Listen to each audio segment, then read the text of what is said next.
Shalom semuanya saudara-saudaraku yang terkasih di dalam Tuhan. Terutama saya mengucapkan selamat datang untuk ibu saya, pucong saya, saudara-saudara yang dari Belitung. Coba tunjuk angkat tangan yang saudara Belitung. Kayaknya masih kurang ya, masih kurang. Kayaknya Anon nama itu mana? Harus ikut ajak dia, ayo. Kita hanya nyanyi-nyanyi aja kok. Dan boleh memuji memuliakan nama bersama-sama dengan kami. Waktu itu tepat.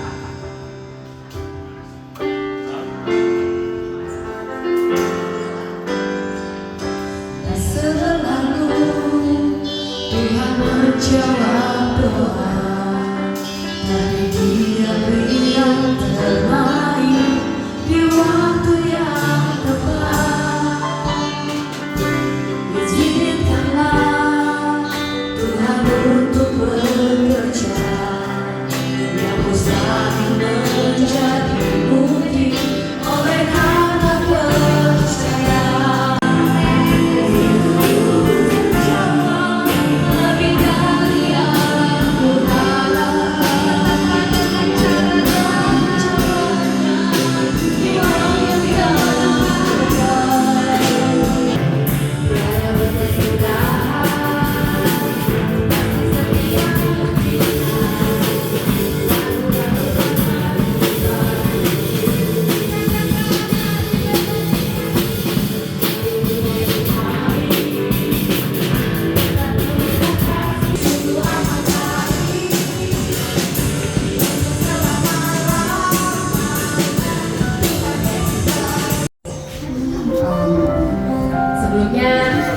Daripada memandang saya seorang dokter, lebih baik memandang kita sebagai seorang keluarga. Saya pribadi mungkin saat ini mau sharing, saya jujur gak pernah dengar semua lagu yang hari ini ada, tapi semuanya menyentuh saya, terutama judul yang pertama. Ini judulnya tadi Waktu yang tepat. Waktu yang tepat. Ini definisi dari salah satu judul yang saya pakai di Instagram saya yang saya baru post. Jadi belum lama saya lulus di kedokteran, saya suka dokter. Untuk jadi dokter kita pendidikan dulu 3,5 tahun, kemudian nanti akan lanjut koas 2 tahun, lalu ujian. Kalau nanti ujian lulus baru kita bisa jadi dokter. Itu bukan waktu yang sebentar sebenarnya. Tapi aku izin sharing saat aku koas, di pertengahan koas, sebenarnya imaging itu aku ini sudah mungkin berusaha dengan sakitnya, pegelnya sakitnya itu cukup lama. Nah, saya jujur sibuk gitu ya sama sekolah saya. Tapi di satu titik aku ingat banget aku lagi stase bedah ya. Jadi di mana aku masih di ruang operasi, masih bedah-bedah orang lain. Papa tuh bilang, "Ci, imaging udah hubungin kamu belum?" Aku bilang, "Hubungin apa ya? Itu imaging makin parah, tolonglah Ci." Terus aku baru telepon imaging. Aku belum telepon imaging, aku langsung doa sama Tuhan. Kayak, Tuhan, kok aku rasanya pengen gitu mau imaging keluar negeri. Jadi imaging setahu aku belum ada inisiasi dari keluarga, ayo kita pergi keluar. Tapi tiba-tiba ada kerinduan, Tuhan, kok aku pengen ya nolong keluar negeri. Karena sebagai dokter gitu, aku tahu kasusnya imaging ini bukan yang sering terjadi, kayak bukan kayak sinusitis, bukan kayak cuma pengapuran biasa. Tapi mungkin kalau di Indonesia sebagai autoimun, dan autoimun yang cukup jarang, bahkan saya pelajari aja itu angkanya sedikit sekali. Bahkan terdiagnosis pun waktu itu bukan di Indonesia ya, di luar negeri. Karena di Indonesia pasti mungkin belum se-advance itu. Jadi Tuhan kok saya pengen temenin ya. Terus kemudian saya bilang ke Ii kayak, Ii, aku pengen temenin Ii dong ke luar. Itu aku langsung ambil keputusan. Tapi sebelum aku bilang Ii, aku bilang Papa aku mau temenin Ii ya. Ya Papa bilang, lah temenin gitu kan, nggak pakai rasa apapun ya, buat adik sendiri kenapa enggak. Kemudian setelah saya kabarin Ii, ya Ii pasti selalu sama Ii itu selalu sama, dia selalu bilang gini, emangnya kamu nggak sibuk? Ii nggak pengen lo ganggu kamu gitu. Bahkan Ii sesakit itu aja nggak hubungin aku, yang hubungin aku tuh Papa. Aku nggak tahu seberapa sakitnya Ii saat itu, tapi yang aku tahu Tuhan yang sentuh aku, bukan Papa. Dan aku langsung hubungi dokter, dok kalau saya cuti boleh nggak ya beberapa hari, saya mau teman Ii saya keluar negeri. Berapa hari nak? Aku bilang mungkin kira-kira seminggu dok, nggak bisa. Kita kedokteran hanya boleh 2 hari. kalau kamu lebih dari 2 hari kamu ulang semuanya, dan kamu gak bisa lulus tepat waktu, kamu gak bisa kamu gak bisa lulusan terbaik. Benar-benar kayak pokoknya gak bisa lulus tepat waktu aja udah agak sakit gitu. Jujur bukan cuma waktu, tapi kalau aku cuti aku langsung bayar 10 juta lagi sebenarnya.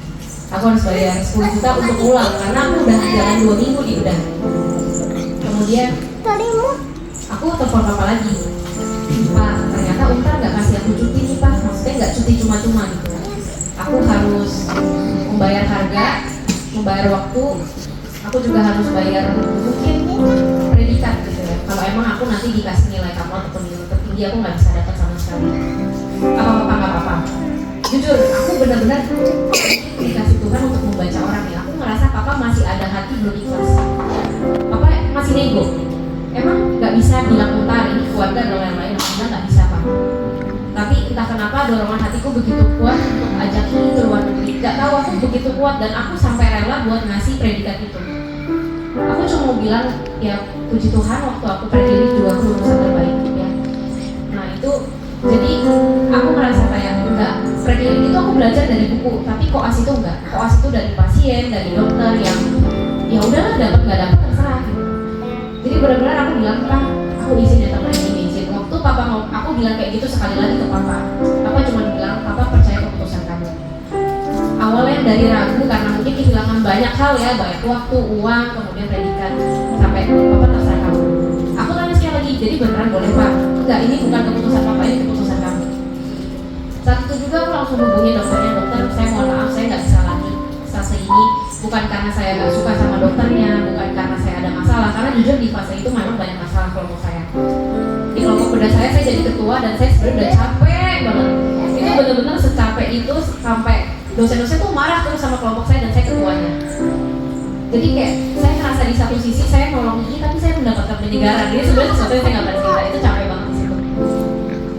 Itu saya langsung bilang kayak itu bukan karena dokternya jahat atau teman-temannya bagaimana, itu karena memang saya harus menemani tante saya keluar negeri.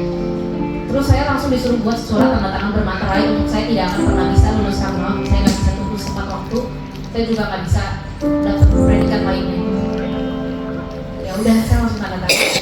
Besoknya saya nggak datang, saya urus paspor, itu paspor juga masih mati semua, jadi kayak saya urus dengan secepat-cepatnya, saya urus. Kemudian udah saya, Ii, Kukuyen, bertiga ya? Iya bertiga kita pergi ke Singapura gitu. Untuk di Singapura, aku datang duluan untuk periksa semuanya kelengkapan dokternya dan lain-lain. Mungkin banyak yang nggak merasain apa yang saya rasakan, cuman di Singapura jujur dokter-dokternya mereka semua hebat. Mungkin saking hebatnya lebih friendly di Malaysia ini jujur aja. Mereka cenderung kayak merasa dibutuhkan dan lain-lain, jadi saya susah banget untuk menyentuh hati mereka. Jadi yang bisa nyentuh hati mereka adalah Tuhan. Aku berkali-kali lo nego, tolong dong kita orang Indonesia ini susah. Sampai akhirnya nego ketiga, dia baru, saya udah keluar pintu, itu mungkin saya belum cerita gitu. Aku udah keluar pintu, akhirnya dia bilang, hei kamu, ya udah kamu mau kapan? Gitu. Dia bilang besok bisa nggak? Jadi saya datang besok. Ya udah, tapi di jam berapa gitu. Pokoknya intinya saya udah nego 3 kali sampai saya mau keluar pintu, saya baru mau kayak Tuhan kok susah banget ya. Dia langsung panggil. Gitu. Kemudian waktu datang diperiksa sama dokternya, dokternya itu langsung bilang enggak, kamu nggak autoimun. Di dalam hati saya paling dalam, karena saya juga ada baca labnya ini, sebenarnya masih ada hati saya yang agak ragu, masih ada. Gitu. Tapi saya percaya bahwa nggak mungkin ada dokter yang bisa bilang sesuatu tanpa dasar. Gitu. Jadi saya langsung imani, oke, kalau emang menurut dokter ini nggak ada, oke, saya percaya. Kemudian ini juga dokter THT. Ya, sebenarnya jujur aja dokter yang ini cukup tegas ya iya. Dimana dia juga nggak mau bantu rawat ke rumah sakit karena memang nggak ada indikasi. Memang dokter Singapura strict, dia kalau bilang enggak ya enggak. Tapi kita dapat rujukan ke dokter THT karena dokternya pikir mungkin kamu pegel-pegel karena kamu orang pas tidur jadi kurang oksigen, jadi kamu ke dokter THT gitu. Dan ternyata lewat dokter THT ini bisa dirawat di rumah sakit, jadi bisa dilakukan pemeriksaan semuanya sehingga secara finansial juga Tuhan dukung ya lewat asuransi. Itu menurut saya bukan hal yang sederhana, lumayan loh gitu kan, kita bisa memberkati orang juga dari uang segitu kan. Nah kemudian Tuhan pakai juga ke dokter saraf dan lain-lain, dan menurut saya itu titik awal dari Imagine yang sekarang. Imagine imagine yang sekarang adalah Ii yang telah melewati banyak perjuangan, diuji dan disempurnakan di Singapura dan akhirnya hidup baru. Hati saya yang masih ragu bilang ini beneran gak autoimun nih. Ternyata dibuktikan asli sama Ii, gak usah dibuktikan sama anak hasilnya. Saya setelah pulang dari Singapura hati saya masih gak enak. Saya cuma bilang Tuhan, nanti kalau misalkan ada kesempatan mungkin tahun depan kalau Ii memburuk saya minta dia check up deh. Tapi saya cuma keep in my heart gitu loh. Aku gak bilang Ii, aku kayaknya gak yakin gak bilang. Aku cuma bilang dalam hati. Tapi seiring waktu ternyata itu lebih baik. Kalau memang itu karena autoimun gak diobatin, harusnya itu jadi buruk. Tapi ini enggak. Jadi yang buktikan tuh bukan rapsnya, tapi adalah fisiknya. Itu yang selalu aku diajarin sama orang dokter. Jangan lihat buat hasilnya, kita lihat dari hasilnya. Itu adalah salah satu tanda pertama. Di waktu berikutnya, aku cuci lagi untuk paman aku, cuci akun yang mungkin saya kurang tahu dari sini dan dengar kesaksian. Kenal, tahu semua. Stone. Itu juga bukan perjalanan yang mudah juga. Bukan sekali juga. Kalau ini mungkin langsung Tuhan pakai satu kali langsung selesai. Tapi memang beberapa orang perlu proses. Kita nggak tahu berapa banyak hanya Tuhan yang tahu. Yang saya tahu bahwa kita berusaha dan percaya. Nah, kemudian tetap aja saya melihat dari teman-teman kalau secara waktu kedokteran. Tapi saya imani gitu kalau ini yang terbaik. Sedetik pun saya yakin bahwa kalaupun nggak dapat apa-apa, saya merasa bermanfaat bagi keluarga saya. Kemudian sejujurnya saya juga agak kesulitan buat belajar. Saya nggak tahu kenapa akhir-akhir ini agak kesulitan buat belajar. Saya juga banyak nangisnya. Mungkin dianggap kayak Natasha yang paling pintar gak juga aku punya pergumulan gitu. Aku susah belajar dan lain-lain. Tapi waktu kerjain ujian, ternyata apapun yang aku pelajari, apapun yang aku pengalaman bantu orang lain, itu ternyata keluar di ujian. Mungkin dari video aku, tapi ada buat soal distonnya di soal aku. Itu nggak pernah keluar. Jadi banyak sekali hal-hal pengalaman yang Tuhan kasih pada akhirnya tuh soal keluar di ujian. Dan I can say Tuhan izinkan aku 6 tertinggi di Indonesia. Itu bukan achievement yang rendah menurut aku. Kemudian untuk nilai OSCE adalah ketika aku periksa pasien dari awal sampai akhir dengan waktu 12 menit di 12 bagian. I can say juga aku udah highest score. Jadi sebenarnya diundang tapi juga bisa se-Jakarta atau Indonesia karena seperti itu. Dan itu semua terjadi karena aku mungkin selalu berusaha yang terbaik buat orang lain, buat keluarga, buat pasien. Dan itu adalah hasil nilai yang Tuhan bisa kasih dalam bentuk nilai, bukan dalam bentuk pengalaman aja. Saya nggak mungkin dong bilang, oh saya pintar atau enggak, tapi Tuhan melewati itu bisa kasih tahu. Karena jujur saya sedih loh. Saya banyak menolongin semua orang, kadang-kadang saya baca chat sampai nggak bisa belajar. Sejujurnya seperti itu. Teman-teman saya udah banyak banget kerjain soal. Saya beli buku 5-5-5-nya saya belum kerjain. Teman-teman saya udah habis semua. Sampai H-1 saya cuma bilang, Tuhan saya belum kerjain apa-apa, ini gimana. Tapi udah mau bagaimana lagi, udah H-1 gitu. Dan pada akhirnya ternyata saya yang gak pernah kerjain apa-apa ini juga bisa dipakai Tuhan untuk kerjain. Jadi Tuhan mau bilang apapun yang kamu lakukan itu gak pernah sia-sia. Apapun yang kamu anggap telat, ternyata itu tepat. Kalau misalkan saya saat itu bareng teman-teman saya gak tahu apakah saya mendapatkan nilai yang sama. Kalau misalkan saya nggak relain waktu saya nggak tahu apakah imagine sefit ini. Saya juga nggak tahu kalau misalkan saya nggak cuti, saya apakah masih bisa ketemu saya. Saya juga nggak tahu kalau misalkan saya nggak cuti, karena kalau cuti yang kedua ketiga rasanya gampang gitu ya ke QQ. Tapi kalau misalkan dari yang pertama pasti saya juga nggak akan bantu QQ saya. Sampai saat ini saya melihat QQ saya lebih segar, lebih bersemangat dan lebih dekat dengan Tuhan. Dan itu bukan waktunya saya saja ternyata, tapi waktu tepat dari setiap orang yang mungkin saya bantu. Dan aku cuma bilang terima kasih Tuhan udah selalu tuntun aku melalui orang lain.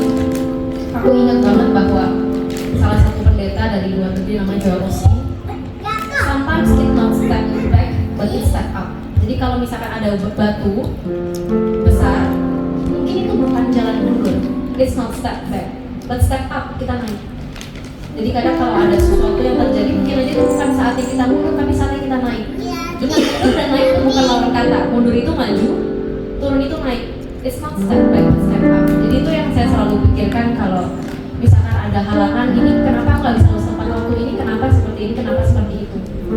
Bedanya kita mungkin sama orang-orang yang belum kenal Tuhan adalah kita punya iman. Masalah sama-sama ada, tapi setidaknya adalah kita percaya percaya bahwa hal ini terjadi untuk suatu rencana yang saat ini mungkin kita nggak tahu. Tapi aku harap kita bisa sabar, percaya di waktu Tuhan. Masalah kita tetap berserah gitu. Jangan kita percaya di waktu yang tepat, tapi kita nggak percaya sama Tuhan, itu mungkin akan menjadi angka yang berbeda. Mungkin itu aja sih kalau dari saya. Saya membuat materi ini, saya beri judul, apa tujuan Tuhan menciptakan kita? Apa sih tujuan Tuhan menciptakan kita? Apa tujuan kita hidup di dalam dunia ini? Tujuan kita hidup, tujuan Tuhan menciptakan kita. Apakah tujuan Tuhan itu menciptakan kita cuma sampai dari kecil, dewasa, sekolah, menikah, punya anak, tua, selesai, meninggal? Apa itu tujuan hidup? Alasan Tuhan menciptakan kita itu hanya satu, saudara. Perlu saudara ketahui bahwa tujuan Tuhan, alasan Tuhan menciptakan kita itu cuma satu, yaitu karena cinta, karena kasih. Tujuan Tuhan menciptakan kita itu karena kasih, nggak ada yang lain. Ya? Dia nggak sedang ciptain kita tuh iseng-iseng. Tuhan menciptakan kita iseng di surga gabut gitu, nggak ada kerjaan. Ciptain manusia deh, bermainannya gitu kan. Nah, Tuhan nggak pernah menciptakan kita untuk iseng-iseng. Dia nggak coba-coba. Nah, Tuhan yang kita sembah itu Tuhan omnipoten. Ya. Nah, Tuhan omnipoten itu artinya dia Tuhan yang maha segala-galanya. Ya, dia maha kasih. Oke, dia maha kasih, tetapi bentuk keadilan dia tetap harus berjalan. Makanya jangan mempermainkan Tuhan, ya. Jangan sekali, oh Tuhan maha kasih, lalu kita bisa hidup senangnya. Dia maha kasih, tetapi dia juga maha adil. Bentuk keadilan berjalan. Nah, tujuan Tuhan menciptakan kita itu karena kasih. Dia mau melepaskan kasihnya sama kita. Tuhan Allah membentuk manusia itu dari debu dan tanah dan menghembuskan napas hidup ke dalam hidupnya. Demikianlah manusia itu menjadi makhluk hidup. Nah, manusia itu dibuat dari debu dan tanah. Artinya Tuhan membentuk kita manusia dengan tangannya sendiri. Ya, dengan tangan sendiri. Ingat ya tadi kodrat Tuhan apa? Maha tahu, maha hadir, maha kasih, ya, maha segala-galanya. Kodrat Tuhan banyak. Anak cucu mantu, kesehatan, semuanya kau berkati di dalam nama Yesus. Apapun yang